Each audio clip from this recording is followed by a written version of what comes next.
ஈஸ்வராய நமக. குலதெய்வமான ஸ்ரீ பொன்னம்பல சுவாமி, ஸ்ரீ பொன்முத்து கற்பன சுவாமி, அங்காள பரமேஸ்வரி, பாப்பாத்தியம்மன் துணையுடன் இந்த நாள் இனிய நாளாக அமைய அனைவரின் அவரவர் குலதெய்வம் காத்து அருள் பாலித்து பிரம்மாண்ட வெற்றியை கொடுக்க வணங்குகின்றேன். இன்று பிறந்த நாள் மற்றும் திருமண நாள் காணும் அனைத்து சொந்தங்களுக்கும் என்னுடைய நல்வாழ்த்துக்கள். இது ஸ்ரீவாரி ஆஸ்ட்ரோ, என்னோட ஆஸ்ட்ரோ சாக்னா பேசுகிறேன். நீங்கள் இந்த 3 இயர்ஸ் நெக்ஸ்ட் 3 இயர் ப்ரெடிக்ஷன்ஸை நீங்கள் முழுக்க பாருங்கள். அடுத்த 3 வருட காலங்கள் உங்கள் வாழ்க்கையில் ஏற்படக்கூடிய முக்கியமான திருப்பங்களும் அதிர்வலைகளும் மாற்றங்களும் எப்படி இருக்க போகுது அப்படிங்கிறது முதல்ல கோச்சாரப்படியான கிரக நிலைகள், அதாவது டிரான்சாக்ஷன்ஸ், அதுக்கப்புறம் உங்களுடைய பார்வை பலன்களால் என்னென்ன நடக்க போகுது, அந்த ஒவ்வொரு இயருக்கான அனலைசிஸ் சொல்ல போகிறேன். அடுத்தது திசா புத்தி வாரியாக உங்களுக்கு எப்படிப்பட்ட பலன்கள் அந்த 3 வருஷத்துக்கு இருக்கும் அப்படிங்கிறத பற்றியும் முழுக்க விவரமான ஒரு காணொளி. இதை ஸ்கிப் பண்ணாமல் பாருங்கள். வெளிநாட்டு வாழ் மக்களுக்கும் இது நல்லா பொருந்தும். அதை முழுக்க பார்த்து உங்களுடைய உற்றார் உறவினர்கள் நண்பர்கள் அனைவருக்கும் பகிர்ந்து பயன் தருமாறு கேட்டுக்கொள்கின்றேன். 2024 25 வரைக்கும் என்ன டிரான்சாக்ஷன் நடக்க போகுது அப்படிங்கும்போது, சனி 9ஆம் இடத்துல தன்னுடைய பாக்கிய சனியிலேருந்து 10ஆம் இடத்துக்கு தொழிலில் வரப்போகிறாரு. ராகு 10ஆம் இடத்துலேருந்து 9ஆம் இடத்துக்கு குரு பாக்கியத்துக்கு போகிறாரு. கேது 4ஆம் இடத்துலேருந்து 3ஆம் இடத்துக்கு போகிறாரு. குரு 12ஆம் இடத்துலேருந்து 1ஆம் இடத்துக்கு போகும்போது என்னென்ன பலன்கள் நடக்கும் அப்படிங்கிறத பற்றி பொதுவாக பார்த்தீங்க அப்படின்னா, சனி 9ஆம் இடத்துலேருந்து 10ஆம் இடத்துக்கு போகிறது அப்படிங்கிறது தொழில் வகையில் ஒரு சில முன்னெச்சரிக்கையும் கவனமும் கண்டிப்பாக இருக்கணும். சனி 10ஆம் இடத்துல இருக்கிறது அப்படிங்கிறது தொழிலில் பிரச்சனை, உத்தியோகத்தில் இடமாற்றம், அப்புறம் தொழிலே மாற்றம் பண்ணுறது, உத்தியோகத்தை மாற்றம் பண்ணுறது, இல்லை உத்தியோகத்தில் அடுத்த நிலைக்கு போய் அதிகமான வேலைகளை கொடுத்து குறைந்த சம்பளத்துக்கு நீங்கள் வேலை செய்யக்கூடிய நிலை அப்படிங்கிறதெல்லாம் மிதன ராசிக்கு வரக்கூடும். ஆனாலும் இன்னும் கவனமாக இருக்கக்கூடிய இடத்துல பார்க்குற பார்வை அப்படிங்கிறது இருக்குது. சனிக்கு 12ஆம் இடத்தையும் 4ஆம் இடத்தையும் 7ஆம் இடத்தையும் பார்க்குறாரு. அப்போது சுப விரயங்களும் அதிகம் செலவு செய்யக்கூடிய கதை இந்த காலகட்டத்தில் இருக்கும். அதேமாரி வீடு மனை வண்டி வாகனத்தில் ரொம்ப கவனமாக இருக்கணும். கலத்தர வகையில் திருமணம் தடை சில பேர்த்துக்கு ஏற்படலாம். சில பேர்த்துக்கு இந்த கலத்தர வகையில் ஒரு சில கணவன் மனைவிக்குள்ள பிரச்சனைகள் உருவாகக்கூடிய வாய்ப்பு.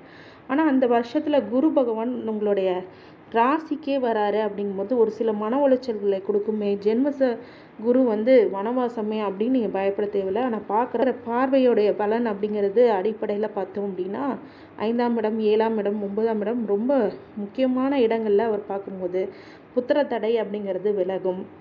கலத்திரத்தில் இருந்து வந்த சில பிரச்சனைகள் கூட இந்த காலகட்டத்தில் பெருசாகாமல் பார்த்துக்கும். அதே மாதிரி 9ஆம் இடத்த பாக்கியத்தை பார்க்கும்போது தந்தை சார்ந்த வழிகள், அவருடைய சப்போர்ட்ஸ் அப்படிங்கிறதெல்லாம் கண்டிப்பாக இருக்கும். அதே மாதிரி தந்தை இல்லைங்க, எனக்கு அந்த தந்தை வழி சொத்து கிடைக்குமா அப்படிங்கும்போது கண்டிப்பாக கிடைக்கக்கூடிய ஸ்தான பிராப்தம் வருது.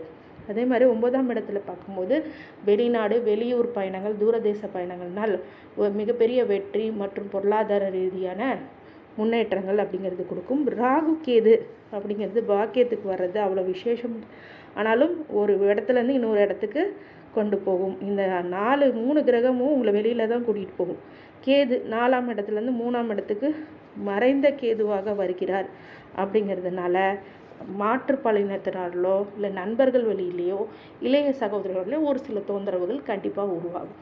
அப்போ எங்களுக்கு எது ப்ளஸ் பாயிண்ட்டே இல்லையா அப்படிங்கும் போது தான் 5, 7, 9 குரு பார்வை இருக்குதுல்ல, அது உங்களை கண்டிப்பாக காப்பாற்றும்.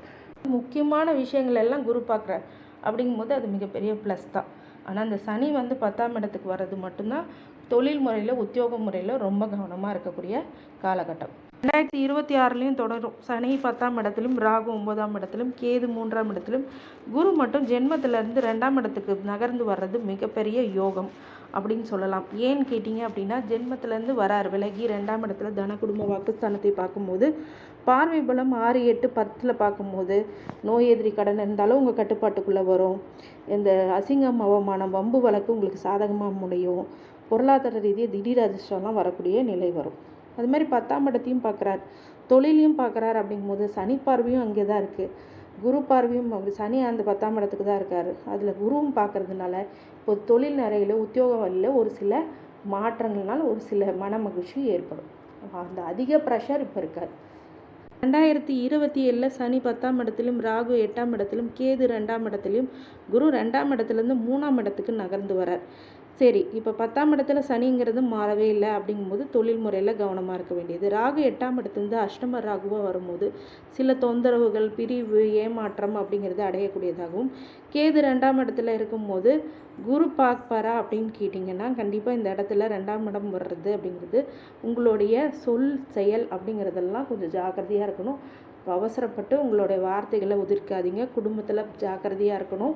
குடும்ப விஷயத்தில் நீங்கள் வெளியில் பகிர்ந்துக்கிறது அப்படிங்கிறதெல்லாம் கட்டுப்படுத்திக்கணும். அதுக்கப்புறம் பொருளாதார நெருக்கடி கொஞ்சம் ஏற்படக்கூடிய வாய்ப்புகள் இருக்குது. 2ஆம் இடத்துலேருந்து 3ஆம் இடத்து மறைவு குருவாக வர்றதும் ஒரு சில பிரச்சனைகளை கொடுக்கும். இருந்தாலும் பார்வை பலத்தினால திருமணம் ஆகாதவங்களுக்கு திருமணமாகும், லேட் மேரேஜ் ஆகும், செகண்ட் மேரேஜ் ஆகும். அதே மாதிரி பாக்கியத்தையும் பார்க்குறது அப்படிங்கிறது அதிகமான பிரச்சனைகள்லேருந்து உங்களுக்கு நிவர்த்தி அப்படிங்கிறது கண்டிப்பாக உண்டு. பொருளாதார நிலைமையில் 11ஆம் இடத்தை பார்க்கும்போது திடீர் லாபங்கள் வரக்கூடியதாகவும், எவ்வளோ நெருக்கடிகள் பணங்கள் இருந்தாலும் லாபங்களையும் கொஞ்சம் கொடுக்கும் அப்படிங்கிறதும், செலவுகளையும் கொடுக்கும் அப்படிங்கிறதும் நம்ம பார்க்குறோம். மிதுன ராசியிலே 3 நட்சத்திரத்துக்காரங்களும் இருக்கிறதுனால பொதுவாக தசாபுத்திகள் எப்படி இருக்கும் அப்படின்னு சொல்லிடுறேன். செவ்வாய் திசை இப்போ உங்களுக்கு நடந்துகிட்ருக்குன்னு வச்சுக்கோங்க. உங்கள் ஜாதகப்படி உங்களுக்கு செவ்வாய் திசை நடந்துகிட்ருக்கு அப்படின்னா 2025 இந்த 3 வருஷமும் ஒரு சில கொடுமையான பலன்கள் கொடுக்கக்கூடிய விஷயங்கள் நடக்கும். அறுவை சிகிச்சை, உடல்நல பாதிப்பு, ரத்த சம்மந்தப்பட்ட பிரச்சனைகள் அப்படிங்கிறது இந்த செவ்வாய் திசையில் ரொம்ப கேர்ஃபுல்லாக இருக்க வேண்டிய காலகட்டம். 2025-26 ராகு திசை தந்தை வழி உறவில் பிரச்சனை, தந்தை சார்ந்த பிரச்சனை, பூர்வீக சொத்துல பிரச்சனை. யோக ராகுவாக இருந்தாலும் இவர்களால் பிரம்மாண்ட சொத்து, தந்தை வழியில் அனுசரணை அப்படிங்கிறது யோக ராகு கொடுப்பார். அது உங்கள் ஜாதகப்படியே அது கணித்து தரப்படும். அப்போ 2027 எப்படி அப்படின்னா அஷ்டம ராகு வர்றதுனால அவமானம், பிரச்சனை, வம்பு வழக்குகள், தாம்பத்தியத்தில் பிரிவு பிரச்சனை, குடும்ப பிரிவு, துக்கம், அழுகை, விபத்து, கண்டம் அப்படிங்கிறதெல்லாம் ஏற்படும். நன்மை பலனையே இல்லையா அப்படிங்கிறதுனா கண்டிப்பாக திடீர் அதிர்ஷ்டம், புதையல் லோகம், திடீர் பண வரவு, உலக வாழ்க்கையில் புரிதல் அப்படிங்கிறதுலாம் இந்த காலகட்டத்தில் உண்டாகும். அடுத்தது குரு திசை 2025 ஜென்ம குருவாக அவஸ்தைப்படக்கூடியதாகவும், ஜென்ம குரு வனவாசம் அப்படின்றதுனால ஜாகிரதை. நன்மை பலன் அப்படிங்கிறது பார்வை மூலமாக கிடைக்கும், புத்திர பாக்கியம் கிடைக்கும், சந்தோஷம், நிம்மதி, திருமண வாழ்க்கை நடைபெறும்.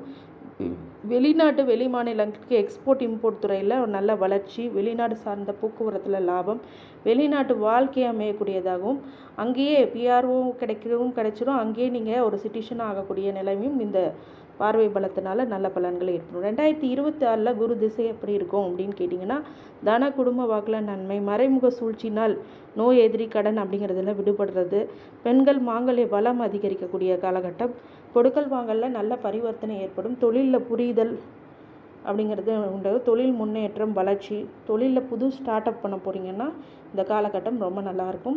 2027 குரு திசை எப்படி இருக்குன்னா, புது முயற்சியில் வெற்றி, இளைய சகோதர வழியில் நன்மை, திருமணம் நடைபெறக்கூடிய காலகட்டம், சுப நிகழ்ச்சிகள் ஏற்படும். பாக்கிய குரு பார்க்கும்போது புண்ணியத்தை அதிகப்படுத்தி நல்ல பலன்கள் ஏற்படும். இந்த ராசிக்காரங்கள் நல்ல காலங்களை குறிப்பிட்டு சொல்லணும் அப்படின்னா தொழில் லாபம், புதிய பட்டம், பதவி, புகழ், பெண்கள்னால் ஒரு சில வளர்ச்சிகள், நன்மைகள் உண்டு அப்படின்னு சொல்லலாம்.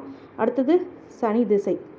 சனி திசையில் 2025, 26, 27 10 வந்தால் பதவி பறிபோகும் அப்படின்றதெல்லாம் கிடையாது. இடமாற்றம், ஊர் மாற்றம், வீடு மாற்றம், அட்லீஸ்ட் தொழிலில் ஒரு மாற்றம், இல்லை உத்தியோகத்தில் மாற்றம் அப்படிங்கிறது இருக்கும். சுப விரயங்கள் ஏற்படும், விரய செலவுகள் அதிகரிக்கும், தாய் வழி பிரச்சனை, தாய்க்கு உடல்நிலையில் ஒரு சில சோர்வுகள், தாய் சொத்து பிரச்சனை அப்படிங்கிறதுலாம் வரும். கலத்திரத்தில் திருமண தடை, திருமணத்தில் கணவன் அந்யோன்யம் பாதிக்கிறது அப்படிங்கிறதுலாம் நடக்கும். புதன் திசைனா 2025, 26, 27 கவனம், எச்சரிக்கை. அதுக்கு மாதிரி கோர்ட்டு கேஸ் பிரச்சனை ப்ராப்ளம்லாம் வரக்கூடியதாகவும், கேது அடுத்த 3 வருடங்கள் வெளிநபருக்கு 3ஆவது நபரத்தோட கவனமாக இருக்கிறது, மாற்றுப்பாலினத்தினரோட கவனமாக இருக்கிறது, இளைய சகோதர வழியில் பிரச்சனைகளை உருவாக்கக்கூடியதாகவும், வேலை செய்கிற இடத்துல ரொம்ப கவனமாக இருக்கணும். 2027 மட்டும் தன குடும்ப வாக்கில் திருப்தி இல்லாத நிலை ஏற்படக்கூடிய காலகட்டம். அடுத்தது சுக்கிர திசை அப்படிங்கும்போது மாற்றுப்பாலினத்தினோர் கவனமாக இருக்கணும். சூரிய திசைனா கவனமும் எச்சரிக்கையும், அரசாங்க வழியில் ஒரு சில பிரச்சனைகளும் கொடுக்கும். சந்திர திசையில் பட்டம், பதவி, பெயர், புகழ் கொடுக்கும். செவ்வாய் திசை அப்படிங்கும்போது ஒரு சில பிரச்சனைகளை உடல் அளவில் கொடுக்கும். அப்படிங்கும்போது நன்மை அதிக அளவில் எப்படி ஏற்படும் அப்படின்னு கேட்டிங்கன்னா, உங்களுக்கு ராசிநாதனான புதன்கிழமையில் புதன் ஹோரையில் விளக்கேற்றி, பெருமாளுக்கு விளக்கேற்றி வருவது மிகப்பெரிய நன்மை பலனை ஏற்படுத்தும். குலதெய்வ வழிபாடு முக்கியமானது. இந்த மிதுன ராசிக்காரங்களுக்கு இந்த தசாபுத்தி ரீதியாக ஒரு சில மாற்றங்கள் இருந்தாலும் ஒரு சில கவனங்களும் எச்சரிக்கையும் நீங்கள் இருக்கணும் அப்படிங்கிறது தான் அறிவுறுத்தப்படுகிறது. இந்த நெக்ஸ்ட்டு 3 இயர்ஸ் அப்படிங்கிறது ஒரு சில விஷயங்களில் நீங்கள் கவனமாக இருந்தால் போதும், மற்ற விஷயங்களில் அதுவே நன்மை அதிக அளவில் ஏற்படும். உங்களுக்கு சாதகமாக இருக்கக்கூடிய கிரக நிலைகள்லாம் ஒரு சில பாதகங்களையும் கொடுக்குது அப்படிங்கிற பட்சத்தில் நீங்கள் ரொம்ப உஷாராக முடிவெடுக்கணும். ஒரு விஷயத்தை 100 முறை யோசித்து செயல்படுங்க அப்படிங்கிறது தான் அறிவுறுத்தப்படுகிறது. சனி திசையில் ரொம்ப ரொம்ப கவனமாக இருக்கணும், கேது திசையிலும் கவனமாக இருக்கணும். இந்த மிதுன ராசிக்காரங்களுக்கு அனைத்து ஐஸ்வர்யங்களும் சகல சௌபாக்கியங்களும் மனோதைரியத்தையும் மன நிம்மதியும் ஆரோக்கியத்தையும் கொடுக்க வேண்டும் என்று ஸ்ரீ வாரி பெருமாளை வேண்டி வணங்குகின்றேன். வாழ்க வளமுடன். நன்றி.